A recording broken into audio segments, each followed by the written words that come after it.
अस्सलाम वालेकुम फ्रेंड्स, उम्मीद करते हैं आप सब ठीक ठाक होंगे। आज के थर्ड लेक्चर में हम डिस्कस करेंगे प्रोटीन को, और प्रोटीन को हम डिटेल में डिस्कस करेंगे। प्रोटीन जो है, you know all that protein is a organic compound. Protein जो है एक ऑर्गेनिक मॉलिक्यूल है, एक ऑर्गेनिक कंपाउंड है। और प्रोटीन्स का जो रोल है हमारी बॉडी में वो बहुत ज़्यादा इम्पोर्टेंट है। आज हम डिस्कस करेंगे प्रोटीन को। सबसे पहले है इंट्रोडक्शन प्रोटीन का। प्रोटीन एक ग्रीक वर्ड में से ड्राइव हुआ है, वर्ड है प्रोड्यूस हम कहते हैं। और उसके अलावा जो प्रोटीन का नाम सजेस्ट किया गया था सबसे पहले, वो नाम दिया गया था bye a ब्राजीलियस scientist. He Brazilian scientist gave the name to the protein, means he just suggests the name for the protein. उसके बाद एक और डच साइंटिस्ट है, और Dutch scientist is known as Mulder. Mulder said that the protein molecule is a molecule which contain the higher amount of the nitrogen. तो murder ने कहा जो प्रोटीन है उसके पास जो है नाइट्रोजीनियस कंपाउंड बहुत ज़्यादा प्रेजेंट होते हैं, राइट। और उसके अलावा इसने जो प्रोटीन की इम्पोर्टेंट है वो भी डिस्क्राइब की, राइट।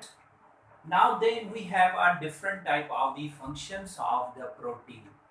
देखिए प्रोटीन को हम फंक्शनली बेसिस पर हम अगर डिवाइड करें, so protein, some proteins are involved in to form the structure and some protein perform the dynamic functions. So how they are involved in the formation of the structure of the our body? Listen, there are two most important proteins are present in our cartilaginous tissues like collagen and elastin. ये वो proteins हैं जो हमारे cartilage या जो हमारे soft tissues हैं वो बनवाते हैं। तो ये याद रख लीजिएगा, collagen and elastin they form our soft tissues. For example, our blood vessels formed by the collagen and elastin proteins. हमारे जो कार्टिलेज हैं, हमारे जो लिगामेंट्स हैं, हमारे जो टेंडन्स हैं, वो भी हमारे जो है प्रोटीन से बने हुए हैं। और these proteins are collagen and elastin. They play the important role in the formation of the tendon, or you can say in the formation of the cartilages, right. Now then you have another function is known as dynamic function. In dynamic function, the protein play the role in the, you can say, bio catalyst activities, in play the role in formation of the hormones. So now how it's involved, listen. Protein जब हमारी transcription और translation होती है तो उसमें कुछ factors involve होते हैं। Gene factors are involve in transcription as well as they are involve in the translation. So these gene factors are composed of protein. Keep in mind. So then you have most elastic tissues known as muscular tissues. These muscles or muscular tissues are composed of protein, right? So ज़्यादातर जो majority में जो हमारे muscles में protein पाई जाती है वो होते हैं एक्टिन और मायोसिन। और ये भी याद रखिएगा कि muscles are, they are very elastic in nature.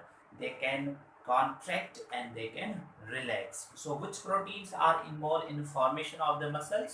Actin and myosins are involved. Then you have another most important functions. So enzymes they are biocatalyst. They are biocatalyst. ये बायो कैटालिस्ट है, और ये हमारी बॉडी में जो biological activities होती है उन्हें स्पीड अप और रिएक्शन को फास्ट करवाने में हेल्प करवाते हैं, राइट। अब जो एंजाइम्स हैं, some enzymes are totally compose of protein and some enzymes are compose of protein but some non protein part are also joined. So now listen, protein they also form the enzymes, और enzyme जो है they are involved in the you can say biological reactions or metabolic reactions. So enzymes they are also composed of protein. So some protein are involved in to speed up the reaction. In which form? In form of enzymes, right? So now then we have a biochemical messenger. These biochemical messengers are hormones. So you can say they are biochemical messengers, right? So biochemical messengers, they convey the message, they release a message in form of chemicals.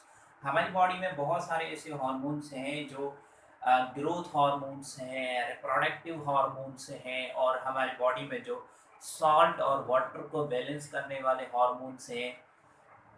ये जो hormones हैं, some hormones are totally protein in nature, means some hormones are composed of the amino acid, and some hormones are composed of the steroids, but some hormones are modified. So in formation of hormones, proteins are also involved. ठीक है. There are two system of the hormones, एक endocrine होगा और दूसरा exocrine system होगा. Now endocrine or exocrine both release the hormones, right? So hormones, protein play the role in formation of the hormones, or we can say some hormones are proteinous in nature. For example, मैं एक आपको common example दे रहा हूँ. जैसे हमारे पास है insulin. Insulin is composed of protein or amino acids. ऐसे oxytocin, it's composed of amino acid, right? Then we have some blood clotting factors like BCF, blood clotting factors. Like you know that हमारी body में एक process होता है जिसे हम coagulation कहते हैं. ब्लड क्लॉटिंग का जो प्रोसेस है उसे हम कोगुलेशन कहते हैं. उसमें बहुत सारे फैक्टर्स इन्वॉल्व होते हैं, बहुत सारी प्रोटीन इन्वॉल्व होती हैं, जिसमें आपके पास थ्रोम्बिन आ जाएगा, आपके पास प्रोथ्रोम्बिन आ जाएगा, आपके पास फिब्रिनोजिन आ जाएगा. सो ये जो सारी प्रोटीन्स हैं, they are blood clotting proteins. So means हम कह सकते हैं some proteins are involve in blood clotting process, right? Is it clear? So IG means some proteins are involved in the immune system. हमारी body में जो immunoglobins हैं, हमारी body में जो एंटीबॉडीज हैं, like immunoglobulin G, immunoglobulin A, immunoglobulin M, E और D, ये भी किसकी बनी हुई है? ये प्रोटीन से बनी हुई है. सो हम कह सकते हैं कि there are some immunoglobins are composed of protein, right?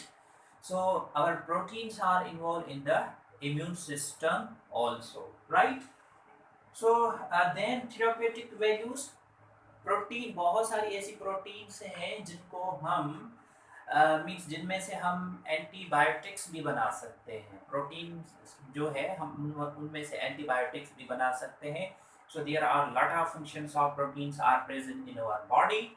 Okay, और कुछ और मिसाल हम लेते हैं. फॉर एग्जांपल, हमारे जो एपीओ सिस्टम है, ब्लड ग्रुपिंग का जो सिस्टम है, उनके ऊपर जो हम जिस बेसिस पर ब्लड को डिवाइड करते हैं कि ब्लड ग्रुप ए है, ब्लड ग्रुप बी है, ब्लड ग्रुप जो है ए, बी और ओ है, वो हम किस बेसिस पर करते हैं?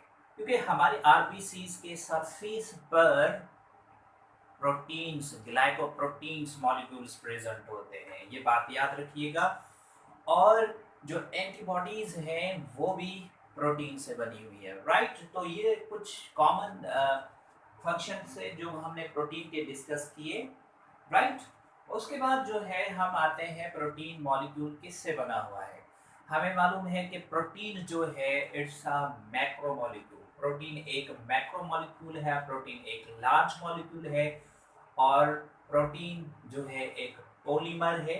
सो जाहिर है अगर ये प्रोटीन पॉलीमर है तो किसी न किसी मोनोमर से बना हुआ होगा. सो प्रोटीन का जो मोनोमर है, प्रोटीन का जो बेसिक यूनिट है, वो है अमाइनो एसिड, राइट? बट एक और बात याद रखिएगा, प्रोटीन्स में 6 लाइफ एलिमेंट प्रेजेंट होते हैं. जैसे कि फॉर एग्जांपल कार्बन होगा, हाइड्रोजन होगा, ऑक्सीजन, नाइट्रोजन, सल्फर और phosphorus, right? Is it clear? So these elements are present in protein. They help in the formation of the protein. These are the six life element, right? So what are the monomers? Amino acids are the monomers and they form protein, right? So अब ये याद रखिएगा कि हमारी body में there are 20 amino acids जो है वो हमारे मीन्स जो डिफरेंट प्रोटीन को बनाने में हेल्प करवाते हैं, और ये 20 अमाइनो एसिड वो हैं जिनके जेनेटिक यूनिवर्सल कोड प्रेजेंट है। Out of 20 amino acid, only 10 amino acids are the essential amino acid, or 10 amino acids are non-essential amino acids, right? Essential amino acids वो होते हैं जो आपकी बॉडी बना नहीं सकती, आपकी बॉडी के अंदर वो नहीं बनेंगे, आपको बाहर से डाइट में लेने होंगे, right? So these are the essential. Non-essential means your body is making your amino acid. 10 amino acid will synthesize by your body और 10 amino acid आपको डाइट में लेने पड़ेंगे। लेकिन 2 amino acid ऐसे हैं जिनको आप सेमी एसेंशियल अमाइनो एसिड कहते हैं, जब आप एडल्ट स्टेज में होते हैं मीन्स और मैच्योर स्टेज में आ जाते हैं तो वो बनना बंद हो जाते हैं, ठीक है? तो वो भी आपको एसेंशियल अमाइनो एसिड में कैटेगरी में इंक्लूड होंगे, जिसमें आर्जिनाइन और हिस्टाडाइन से हैं, ये अमाइनो एसिड है। So initially they will synthesise, और जब एडल्ट स्टेज में या मैच्योर स्टेज में आप आ जाएंगे फिर वो सिंथेसाइज होना बंद हो जाते हैं, राइट? Is it clear? सबसे पहले जो है अमाइनो एसिड जो फाइंड आउट हुआ वो हुआ 1806 में, और एस्पार्जाइन जो है ये सबसे पहले जो है अमाइनो एसिड मिला। उसके बाद जो है लास्ट अमाइनो एसिड जो है 1938 में थ्योरीनिन की फॉर्म में मिला, राइट? तो ये याद रख लीजिएगा, अमाइनो एसिड 20 अमाइनो एसिड्स हैं हमारी बॉडी में, और मीन्स वो अमाइनो 20 अमाइनो एसिड है जो हमारी डिफरेंट टाइप प्रोटीन बनाते हैं, ठीक है? जैसे आपको मैं मिसाल दूँ, इंग्लिश में अल्फ़ाबेट जो है 26 हैं और वो सारे मिलकर जो है 1000 बिलियंस की तादाद में वर्ड बनाते हैं, सेंटेंस बनाते हैं। ऐसे ही 20 अमाइनो एसिड मिलकर बहुत डिफरेंट प्रोटीन्स बनाती हैं, केवल डिफरेंट अमाइनो एसिड मिलकर डिफरेंट प्रोटीन बनाती है, right? So now amino acid, अब डिस्कस करते हैं कि अमाइनो एसिड क्या है। अमाइनो एसिड के पास दो फंक्शनल ग्रुप मौजूद होते हैं, and the importance of these two function group is very important in the formation of the protein. One is amino group or another is carboxylic group. Amino group is, you can say, basic in nature, it's a basic in nature, and carboxylic group is acidic in nature, right? Amino group is basic in nature and carboxyl group is acidic in nature, right? So now then we will draw the structure के how they are present. Amino group को आप अब देखिए, for example this one is a carbon, okay? और इसी carbon के पास, and we know that carbon is a tetravalent, carbon अपने surrounding में 4 बॉन्ड बना सकता है। So here say example carboxyl group is present, और यहाँ पर जो है amino group is present, right? So we are going to just derive the journal formula, right? So here hydrogen will present, or it's a R. What is R? R is a radical group, okay? So अब इसमें जो R group है इसका मतलब है इस side hydrogen attach हो सकता है, मिथाइल ग्रुप अटैच हो सकता है, CH2OH जो है कंबाइन हो सकता है। जैसे ही रेडिकल ग्रुप पर जो है डिफरेंट जो है hydrogen contain carbon contain molecule attach होंगे तो वो अमाइनो एसिड जो है चेंज हो जाएगा। बात समझ में आ रही है? या OH ग्रुप भी कंबाइन हो सकता है, सल्फर ग्रुप भी कंबाइन हो सकता है, ठीक है? right? So suppose this one is a general structure of the amino acid. So ये एक कार्बोक्सिलिक ग्रुप है, it's a carboxylic group, और this one is a amino group, right? Is it clear? Now say example how they combine and how they form the linkage. Listen, suppose this one is a amino acid. अगर ये एक amino acid है और इस amino acid इसके पास हम ये suppose कर लेते हैं कि इसके पास अमाइनो ग्रुप है, राइट? और एक और अमाइनो एसिड है, यहां से हम कंसीडर करते हैं कि इसके पास कार्बोक्सिलिक ग्रुप है, ओके? सो अमाइनो ग्रुप में से एक हाइड्रोजन आएगा और कार्बोक्सिलिक ग्रुप में से OH आएगा. So now then what will release? यहाँ पर एक और प्रोसेस होगा जिसको हम कहते हैं कंडेंसेशन, क्योंकि जब दो मोनोमर्स कंबाइन होते हैं तो वहाँ पर वाटर रिलीज होगा, और जब वाटर रिलीज होगा दो मोनोमर्स कंबाइन होंगे, then bond will form. So bond here, the bond is known as peptide bond, peptide bond, or we can say peptide linkage will present, right? Is it clear? So between two amino acid we can say that suppose this one is one amino acid, here is bond is formed, तो इस bond को हम क्या कहते हैं, या इस linkage को हम क्या कहते हैं, peptide कहते हैं. अगर दो हैं तो डाइपेप्टाइड कहेंगे, बहुत सारे हैं तो उन्हें आप पॉलीपेप्टाइड कहेंगे. लेकिन एक बात याद रखिएगा, एक और जैसे एग्जांपल, अगर ये कार्बन है, इसके सराउंडिंग में सिमिलर कार्बन या कोई भी एटम्स मौजूद है, सिमिलर एटम्स मौजूद है, उन्हें आप कहेंगे सिमेट्रिक. और अगर कार्बन के सराउंडिंग डिफरेंट जो है ग्रुप मौजूद है तो आप उन्हें कहेंगे असिमेट्रिक जो है अमाइनो एसिड कहेंगे. ग्लाइसिन के अलावा बहुत सारे और हैं जिन अमाइनो एसिड में सिमेट्रिक और एसिमेट्रिक का जो है प्रोसेस मौजूद होता है. होप ये आपको समझ में आया होगा. अगर कोई सवाल, कोई क्वेश्चन हो तो आप मुझे कमेंट्स में आप पूछ सकते हैं, right? Thank you so much.